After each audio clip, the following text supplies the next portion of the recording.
नमस्कार। आकाशवाणी से प्रस्तुत है समाचार प्रभात।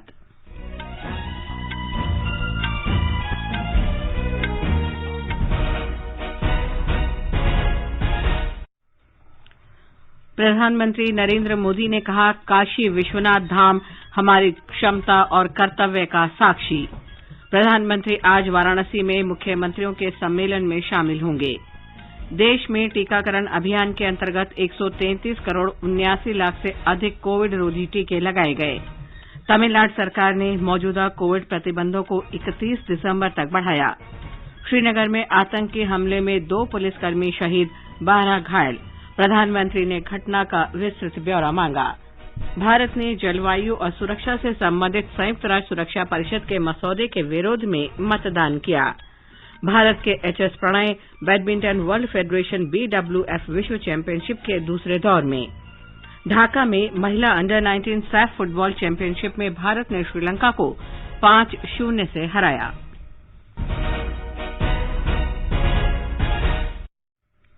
समाचार प्रभात में अलका सिंह के साथ मैं लवली निगम। देश कोविड टीकाकरण अभियान के अंतर्गत 150 करोड़ टीके लगाने की दिशा में निरंतर आगे बढ़ रहा है। कोरोना वायरस का नया वेरिएंट मिलने से चिंताएं बढ़ी हैं। आपसे हमारी अपील है कि यथाशीघ्र दोनों टीके लगवाएं और अन्य लोगों को भी टीके लगवाने के लिए प्रेरित करें। कृपया 3 सरल उपायों का पालन अवश्य करें। मास्क लगाएं, 2 गज की सुरक्षित दूरी बनाए रखें, हाथ और चेहरा साफ रखें। कोविड से संबंधित किसी भी जानकारी और मार्गदर्शन के लिए राष्ट्रीय हेल्पलाइन नंबर 011-2397-8046 और 1075 पर संपर्क करें। देश के 75वें स्वाधीनता दिवस समारोह के उपलक्ष्य में आजादी का अमृत महोत्सव के अंतर्गत सरकार अनेक गतिविधियों का आयोजन कर रही है। इस अवसर को जन उत्सव के रूप में मनाते हुए आकाशवाणी समाचार स्वाधीनता संग्राम और उसके गौरवशाली इतिहास पर विशेष प्रश्नोत्तरी कार्यक्रम प्रसारित कर रहा है। ये क्विज 15 अगस्त 2022 तक प्रत्येक सोमवार और मंगलवार को समाचार प्रभात में शामिल होगा। भारतीय डाक विभाग अमृत महोत्सव क्विज में आकाशवाणी के साथ सहयोगी के रूप में शामिल है। कल का प्रश्न था, ब्रिटिश शासन के खिलाफ सशस्त्र संघर्ष का आह्वान करने के लिए कुंद्रा घोषणा किसने की थी? इसका सही उत्तर है 19वीं शताब्दी के प्रारंभ में त्रावणकोर के प्रधानमंत्री वेलुथम्पी दलवा। दलवा ने 16 जनवरी 1809 को कोल्लम में कुंद्रा में उपस्थित जनसमूह को संबोधित किया था, जिसे ऐतिहासिक कुंद्रा घोषणा कहा जाता है। अपने संबोधन में दलवा ने ब्रिटेन को जनता का दुश्मन बताया और विदेशी शक्ति से भूमि को स्वतंत्र करने के लिए संघर्ष करने का आह्वान किया। इसके कुछ दिन बाद ब्रिटिश सेना ने दलवा को घेर लिया और उन्होंने अपने प्राणों की बलि दे दी थी। आकाशवाणी को देश विदेश के श्रोताओं से प्रश्न का उत्तर मिला है। भाग्यशाली विजेता हैं एल्टिको उद्यान 2, लखनऊ, उत्तर प्रदेश की पवनी सिन्हा।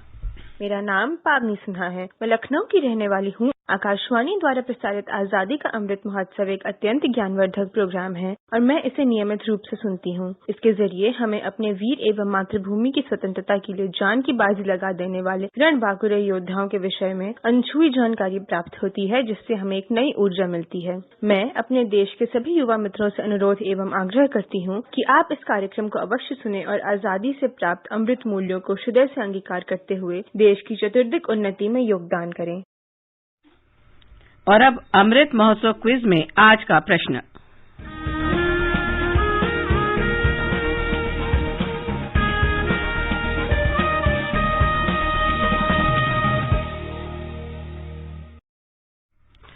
उस स्वतंत्रता सेनानी का नाम बताइए जिसे खासी पहाड़ियों के नायक के रूप में जाना जाता है और जिन्होंने अपनी छापामार रणनीति के साथ एंग्लो खासी युद्ध में ब्रिटिश सेनाओं से लड़ाई लड़ी थी। प्रश्न एक बार फिर सुन लें। उस स्वतंत्रता सेनानी का नाम बताएं जिसे खासी पहाड़ियों के नायक के रूप में जाना जाता है और जिन्होंने अपनी छापामार रणनीति के तहत एंग्लो खासी युद्ध में ब्रिटिश सेनाओं से लड़ाई लड़ी थी। श्रोता अपने उत्तर व्हाट्सएप नंबर 8826546262 पर भेज सकते हैं और हमें ईमेल भी कर सकते हैं। अमृत महोत्सव quiz@prasarbharati.gov.in। इसे एक बार फिर सुन लें। व्हाट्सएप नंबर है 8826546262 और ईमेल है amritmahotsav@prasarbharati.gov.in। एक भाग्यशाली प्रतिभागी को विजेता चुना जाएगा और कल के समाचार प्रभात में उनके नाम की घोषणा की जाएगी। विजेता को ई प्रमाण पत्र और पुरस्कार दिया जाएगा। प्रधानमंत्री नरेंद्र मोदी ने कहा है कि काशी विश्वनाथ धाम भारत को निर्णायक दिशा देगा और उज्जवल भविष्य की ओर ले जाएगा। प्रधानमंत्री ने कल उत्तर प्रदेश के वाराणसी में काशी विश्वनाथ धाम का उद्घाटन करते हुए कहा कि परिसर हमारी क्षमता और हमारे कर्तव्य का प्रमाण है। बीते 7 वर्षों से काशी में चल रहा विकास का महायज्ञ एक नई ऊर्जा को प्राप्त कर रहा है। काशी विश्वनाथ धाम का लोकार्पण भारत को एक निर्णायक दिशा देगा, एक उज्जवल भविष्य की तरफ ले जाएगा। ये परिसर साक्षी है हमारे सामर्थ्य का, हमारे कर्तव्य का। अगर सोच लिया जाए, ठान लिया जाए तो असंभव कुछ भी नहीं है। हर भारतवासी की भुजाओं में वो बल है जो अकल्पनीय को साकार कर देता है। हम तप जानते हैं, हम तपस्या जानते हैं, देश के लिए दिन रात खपना जानते हैं। प्रधानमंत्री ने कहा कि काशी विश्वनाथ धाम न केवल भव्य इमारत है बल्कि हमारी सनातन संस्कृति और हमारी आध्यात्मिकता का प्रतीक है। उन्होंने कहा कि भारत की प्राचीनता, परंपराओं, ऊर्जा और गतिशीलता का भी प्रतीक है। विश्वनाथ धाम का ये पूरा नया परिसर प्रतीक है हमारे भारत की सनातन संस्कृति का, हमारी आध्यात्मिक आत्मा का, भारत की प्राचीनता का, परंपराओं का, भारत की ऊर्जा का, गतिशीलता का। आपको यहाँ अपने अतीत के गौरव का एहसास भी होगा। कैसे प्राचीनता और नवीनता एक साथ सजीव हो रही है, कैसे पुरातन की प्रेरणाएं भविष्य को दिशा दे रही हैं, इसके साक्षात दर्शन विश्वनाथ धाम परिसर में हम कर रहे हैं। प्रधानमंत्री ने नागरिकों से स्वच्छता, सृजन और आत्मनिर्भर भारत के लिए निरंतर प्रयास के 3 संकल्प लेने को कहा। श्री मोदी ने कहा कि आज का नया भारत न केवल अयोध्या में मंदिर बना रहा है बल्कि हर जिले में मेडिकल कॉलेज भी बना रहा है। नया भारत न केवल काशी विश्वनाथ धाम का निर्माण कर रहा है बल्कि गरीबों के लिए पक्के घर भी बना रहा है। प्रधानमंत्री ने कहा कि नए काशी विश्वनाथ मंदिर परिसर से अब विशेष रूप से दिव्यांग और वरिष्ठ नागरिकों की यात्रा आसान हो जाएगी। विश्वनाथ धाम परियोजना के पूरा होने से यहाँ हर किसी के लिए पहुंचना सुगम हो गया है। हमारे दिव्यांग भाई बहन, बुजुर्ग माता पिता सीधे बोर्ड से जेटी तक आएंगे। जेटी से घाट तक आने के लिए भी एस्केलेटर लगाए गए हैं, वहां से सीधे मंदिर तक आ सकेंगे। संकरे रास्तों की वजह से दर्शन के लिए घंटों तक का इंतजार करना पड़ा था। जो परेशानी होती थी वो भी अब कम होगी। प्रधानमंत्री ने कल रात बनारस रेलवे स्टेशन सहित अपने निर्वाचन क्षेत्र वाराणसी के विकास कार्यों का निरीक्षण किया। उन्होंने ट्वीट में कहा कि इस पवित्र शहर में ढांचागत सुविधाएं प्रदान करने का हर संभव प्रयास किया जा रहा है। श्री मोदी ने कहा कि सरकार रेल कनेक्टिविटी बढ़ाने के साथ साथ स्वच्छ, आधुनिक और यात्री अनुकूल रेलवे स्टेशन बनाने के लिए कार्य कर रही है।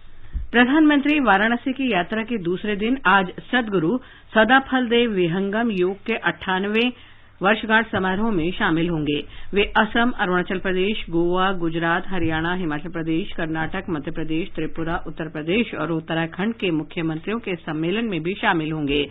इस सम्मेलन में बिहार और नागालैंड के उप मुख्यमंत्री भी होंगे। प्रधानमंत्री नरेंद्र मोदी ने कहा है कि गुजरात में मां उमिया धाम विकास परियोजना सबका प्रयास की भावना का जीता जागता उदाहरण है और ये शुभ परियोजना सभी के प्रयासों से पूरी होगी। श्री मोदी वीडियो कॉन्फ्रेंस के माध्यम से मां उमिया धाम विकास परियोजना के शिलान्यास कार्यक्रम को संबोधित कर रहे थे। इस परियोजना में मां उमिया धाम मंदिर और पूरे परिसर का विकास किया जाएगा। प्रधानमंत्री ने कहा कि श्रद्धालुओं को आध्यात्मिक और सामाजिक सेवा के उद्देश्य के साथ परियोजना के विकास में भागीदारी करनी चाहिए। उन्होंने कहा कि लोगों की सेवा बड़ी पूजा है। ये समाचार आकाशवाणी से प्रसारित किए जा रहे हैं।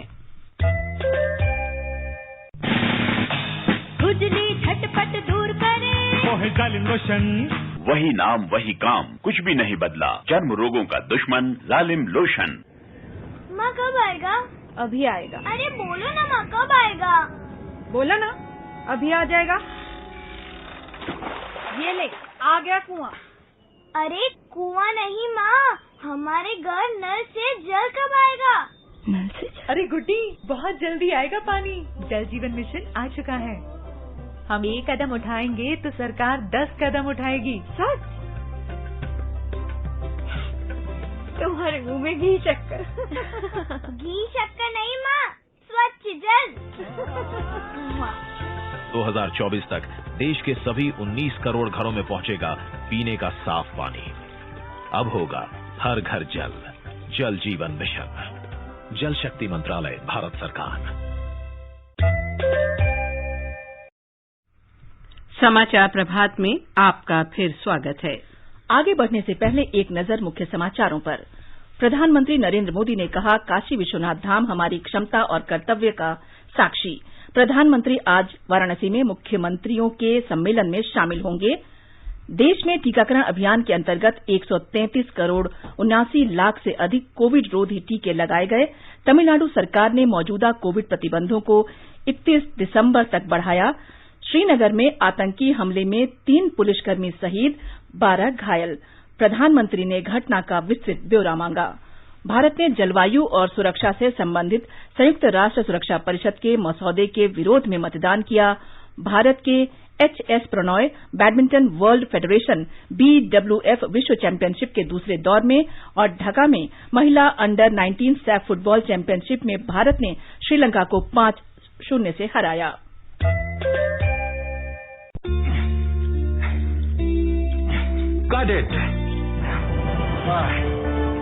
सोचिए, अगर असल जिंदगी में ऐसी हालत हो तो कितनी मुश्किलें होती हैं, लेकिन शुक्र है बैंकिंग के लिए नहीं। अगर आपकी उम्र 70 साल से अधिक हो या आप दिव्यांग हो तो बैंक आपको कुछ जरूरी बैंकिंग सुविधाएं घर बैठे बैठे दे सकता है। आरबीआई कहता है, जानकार बनिए, सतर्क रहिए।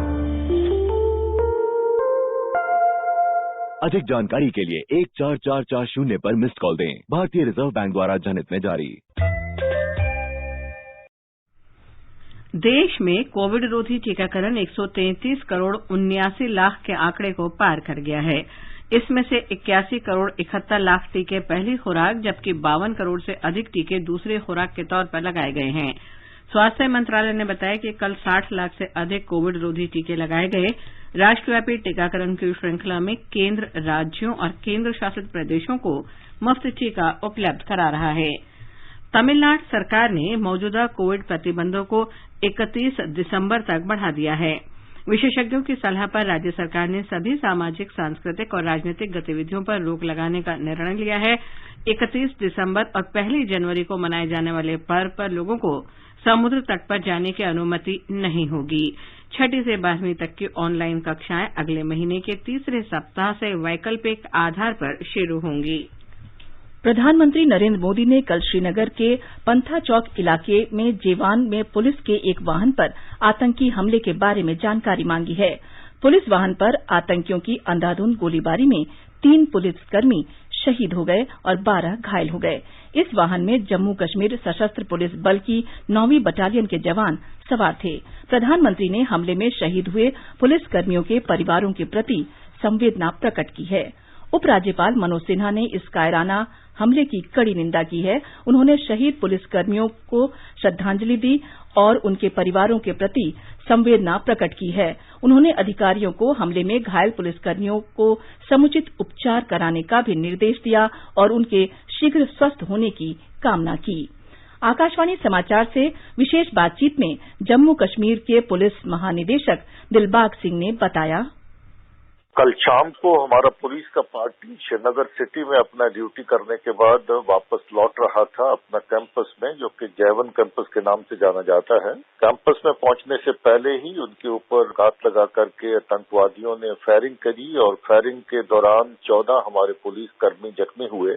सभी पुलिसकर्मियों को एकदम शिफ्ट किया गया पुलिस हॉस्पिटल और आर्मी हॉस्पिटल में। अनफॉर्चुनेटली उसमें से 2 लोगों की शहादत हुई, बाकी सब लोग जेर इलाज रहे रात भर, मगर उसमें एक जन क्रिटिकल थे हमारे और उनकी अनफॉर्चुनेटली रात को डेथ हो गई है, कांस्टेबल रमीज। इससे 3 हमारे लोग जो हैं उनकी शहादत हुई और इसके अलावा जो बाकी लोग हैं वो इस वक्त स्टेबल हैं। आपको बता दें कि पिछले कुछ दिनों से लगातार आतंकियों के खिलाफ ऑपरेशन जारी है। कल भी श्रीनगर शहर में श्रीनगर पुलिस ने ऑपरेशन किया जिसमें 2 आतंकी मारे गए। आज भी कुछ एक जगहों के ऊपर रात भर से ऑपरेशन जारी है और हमें उम्मीद है कि जल्द ही उसमें भी अच्छी खबर मिलने वाली है। भारत ने कल जलवायु और सुरक्षा पर संयुक्त राष्ट्र सुरक्षा परिषद के एक प्रस्ताव के प्रारूप के विरुद्ध मतदान किया। इस प्रारूप में जलवायु पर कार्रवाई की जांच करने और ग्लासगो सम्मेलन में हुए आम सहमति के समझौतों के महत्व को कम करने का प्रयास किया गया है। संयुक्त राष्ट्र में भारत के स्थायी प्रतिनिधि टीएस त्रिमूर्ति ने कहा कि जब जलवायु कार्रवाई और जलवायु न्याय की बात आती है तो भारत किसी से पीछे नहीं है, लेकिन सुरक्षा परिषद इन मुद्दों पर चर्चा का मंच नहीं है। उन्होंने कहा कि ऐसा लगता है कि इसके जरिए उचित मंच पर चर्चा से बचने और जलवायु मुद्दे पर कार्रवाई की अनिच्छा से दुनिया का ध्यान हटाने की कोशिश की जा रही है। श्री त्रिमूर्ति ने कहा कि भारत के पास इस प्रस्ताव के विरुद्ध मतदान करने के अतिरिक्त कोई विकल्प नहीं है। बैडमिंटन में स्पेन में बीडब्ल्यूएफ विश्व चैंपियनशिप में भारत के एचएस प्रणय और पुरुष डबल्स की जोड़ी एमआर अर्जुन और ध्रुव कपिला शानदार जीत हासिल कर दूसरे दौर में पहुंच गए हैं। विश्व के 32वें नंबर के खिलाड़ी प्रणय ने हांगकांग के एंगस जिकालोंग को हराया। पुरुष डबल्स में अर्जुन और कपिला की जोड़ी ने डेनमार्क के जेनियल लंगाई और मैथाइस थिरी की जोड़ी को पराजित किया। भारत ने बांग्लादेश के ढाका में सैफ अंडर-19 महिला फुटबॉल चैंपियनशिप में श्रीलंका को 5-0 के बड़े अंतर से पराजित किया। नीतू लिंडा ने 2 गोल किए जबकि संतोष करेन एस्ट्रोशियो और प्रियंका देवी ने एक गोल दागा। टूर्नामेंट में 5 देशों की टीमें भाग ले रही हैं। राउंड रॉबिन चरण के अंत में शीर्ष पर रहने वाली 2 टीमों के बीच 22 दिसंबर को फाइनल मुकाबला होगा। आकाशवाणी का समाचार सेवा प्रभाग विशेष वर्षांत श्रृंखला के अंतर्गत वर्ष की झलकियां प्रस्तुत कर रहा है। आज हम जानकारी दे रहे हैं देश की सबसे बड़ी स्वास्थ्य अवसंरचना योजना आयुष्मान भारत की। प्रधानमंत्री जन आरोग्य योजना, इसे आयुष्मान भारत कहा जाता है, 23 सितंबर 2018 को केंद्र सरकार की ओर से आरंभ की गई थी। इस योजना में लाभार्थियों को बिना कोई नकद दिए और बिना किसी कागजी कार्रवाई के स्वास्थ्य सुविधाएं प्रदान की जाती हैं। 3 वर्ष पहले रांची में आयुष्मान भारत का शुभारंभ करते हुए प्रधानमंत्री नरेंद्र मोदी ने कहा था कि ये योजना देश के गरीब लोगों की सेवा में एक और कदम है। गरीब की सेवा करने का मैं समझता हूं उससे बड़ा कोई कार्यक्रम नहीं हो सकता है, अभियान नहीं हो सकता है, योजना नहीं हो सकता। देश के 50 करोड़ से ज्यादा भाई बहनों को 5 लाख रुपये तक का हेल्थ एश्योरेंस देने वाली ये दुनिया की अपनी तरह की सबसे बड़ी योजना है। पूरी दुनिया में सरकारी पैसे से इतनी बड़ी योजना किसी भी देश में दुनिया में नहीं चल रही। हमारे संवाददाता ने बताया है कि आयुष्मान भारत से देश में स्वास्थ्य के आधारभूत ढांचे में बड़ा परिवर्तन आया है और स्वास्थ्य व्यवस्था सुदृढ़ हुई है।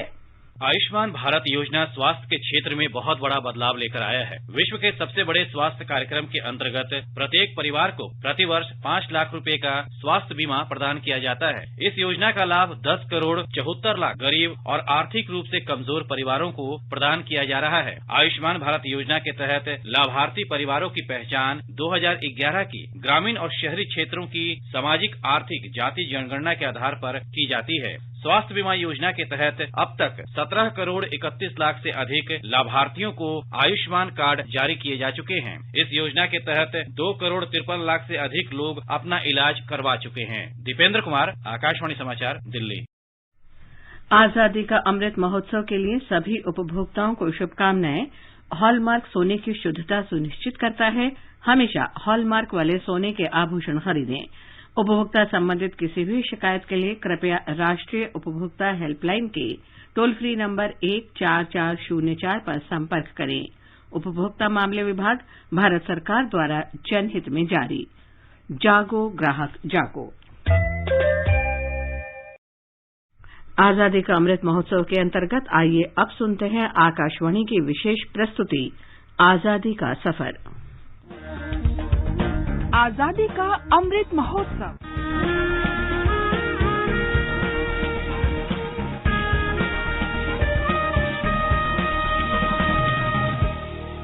आजादी का सफर आकाशवाणी के संग। भारत का शानदार स्वाधीनता संघर्ष आधुनिक विश्व के महानतम संघर्षों में से एक है। आकाशवाणी पर हम आपके लिए रोजाना ला रहे हैं इस शानदार संघर्ष की झलक। मेरे मन में जैसे आकांक्षाएं होती हैं, बच्चों के मन में होती, मैं ये कर लूं, मैं वो कर लूं, मैं हवाई जहाज चलाऊं, मैं ये करूं, कोई डाकिया। मेरे मन में था कि मैं टीचर बनूं, मैं मुकर्रर बनूं, भाषण करता है, हजारों आदमी तालियां बजा रहे, एडिटर, एक्टर, फिल्म का हीरो वगैरह वगैरह। मैंने सारे प्रोफेशन करके देखे और ये भी मान लो कि असफल होकर नहीं लौटा। आज हम स्मरण कर रहे हैं हिंदी के प्रसिद्ध उपन्यासकार उपेंद्र नाथ अश्क को, जिनका जन्म 14 दिसंबर 1910 को हुआ था।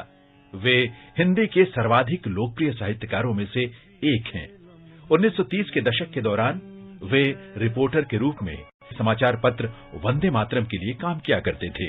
बाद में उन्होंने दैनिक अखबार वीर भारत और साप्ताहिक भूचाल के लिए संपादक के रूप में भी सेवाएं दी।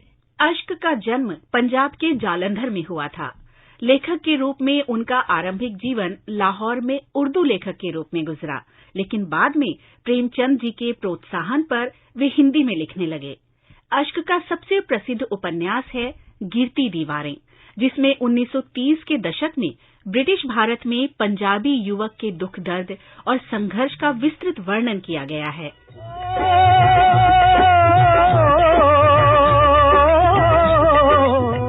उपन्यास का नायक उस समय के दौरान सामाजिक परिवर्तन का साक्षी और प्रतिभागी है और परंपराओं का बोझ कम होने की सराहना करता है। अश्क ने 1941 से 1945 तक नाटककार और हिंदी सलाहकार के रूप में ऑल इंडिया रेडियो के लिए भी काम किया। यहाँ उनके सहयोगियों में कृष्णचंदर और सादत हसन मंटो थे। आज प्रस्तुत है श्री उपेंद्र नाथ अश्क का लिखा ये नाटक। 1944 में वे प्रोडक्शन कंपनी फिल्मिस्तान के लिए संवाद और पटकथा लिखने के लिए बंबई चले गए। वहां वे इंडियन पीपल्स थिएटर एसोसिएशन में शामिल हो गए और अपने सबसे चर्चित नाटकों में से एक तूफान से पहले लिखा। उस नाटक का मंचन बलराज साहनी ने किया था। ब्रिटिश सरकार ने उस नाटक पर प्रतिबंध लगा दिया था। स्वतंत्रता के उपरांत अश्क इलाहाबाद चले गए और पब्लिकेशन हाउस की स्थापना की। 1965 में उन्हें संगीत नाटक अकादमी ने हिंदी के अग्रणी नाटककार के रूप में पुरस्कृत किया। 1996 में अश्क का निधन हो गया। आकाशवाणी समाचार की ओर से उन्हें भावभीनी श्रद्धांजलि।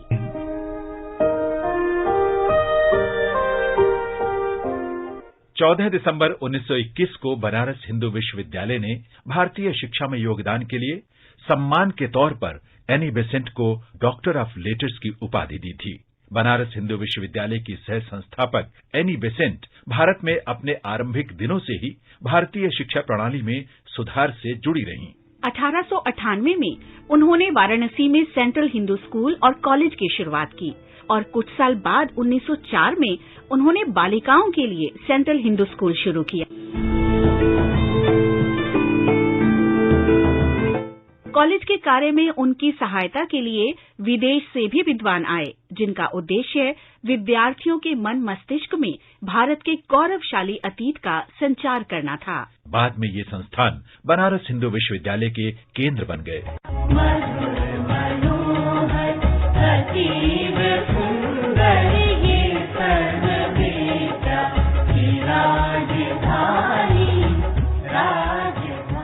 हम आज मध्य प्रदेश में जबलपुर जिले के शहीद देवी सिंह गुंतिया को भी श्रद्धांजलि अर्पित कर रहे हैं। उन्होंने 1857 में भारत के प्रथम स्वतंत्रता संग्राम में सक्रिय रूप से भाग लिया। वे 30 नवंबर 1857 को शाहपुर पुलिस थाने को जलाने और जबलपुर सिवनी तथा नरसिंहपुर जिलों में ब्रिटिश ठिकानों पर हमलों में शामिल थे। देवी सिंह ने 7 दिसंबर 1857 को कैप्टन वूली के नेतृत्व वाली ब्रिटिश सेना से युद्ध में 1,500 लोगों की सेना का नेतृत्व किया था। अपनी सेना की पराजय के बाद वे बच निकले, लेकिन शीघ्र ही अंग्रेजों ने उन्हें गिरफ्तार कर लिया। देवी सिंह को 14 दिसंबर 1857 को फांसी दे दी गई। महान योद्धा को शत शत नमन।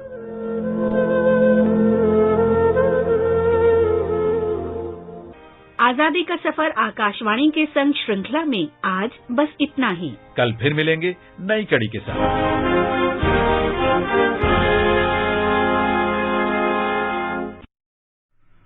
परिक्रमा कार्यक्रम में हमारी विशेष श्रृंखला अपराजिता में आज शाम 4:45 पर बंगाल की क्रांतिकारी महिला बीना दास के इतिहास के बारे में जानकारी दी जाएगी। बीना दास को अग्नि कन्या के रूप में भी जाना जाता है। और अलका, अब बताएं आज के समाचार पत्रों में क्या विशेष है?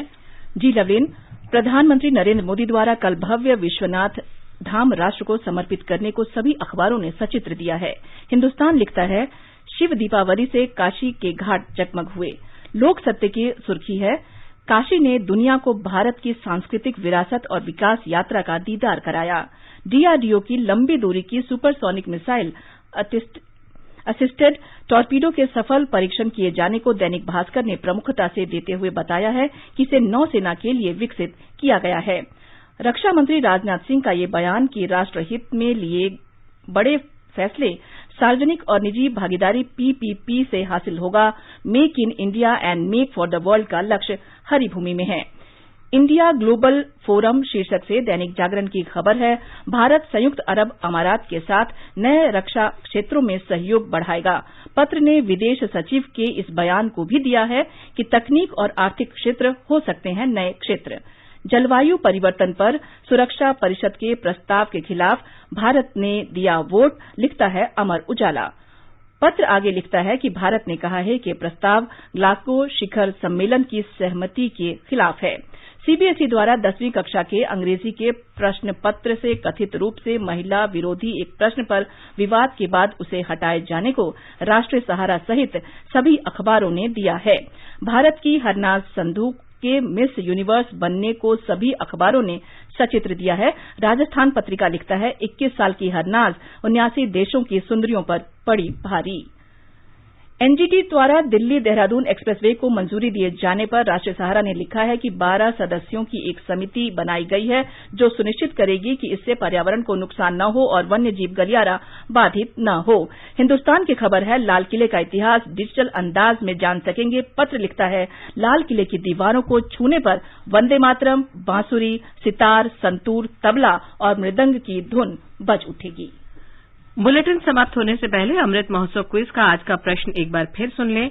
उस स्वतंत्रता सेनानी का नाम बताइए जिसे खासी पहाड़ियों के नायक के रूप में जाना जाता था और जिन्होंने अपनी छापामार रणनीति के साथ एंग्लो खासी युद्ध में ब्रिटिश सेनाओं से लड़ाई लड़ी थी।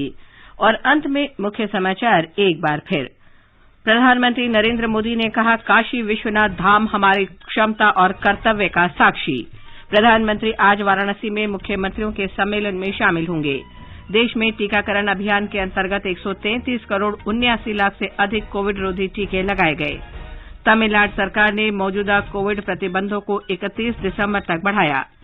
श्रीनगर में आतंकी हमले में 3 पुलिसकर्मी शहीद, 12 घायल। प्रधानमंत्री ने घटना का विस्तृत ब्यौरा मांगा।